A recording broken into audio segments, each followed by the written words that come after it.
I wish I had half her talent. Well, I'll just keep getting full of plastic parts.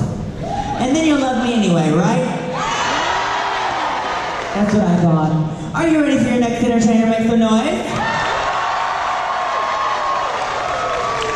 I'm not really sure what this contraption is, but it looks very smart. Any idea who our next entertainer is?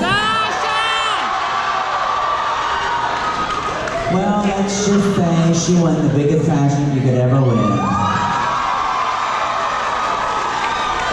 I know, because I'm the pageant queen. And I lost.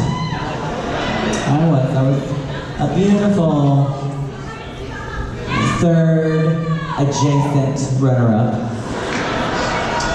I do not claim to come in fourth because, bitch, the way that was set up, I refuse.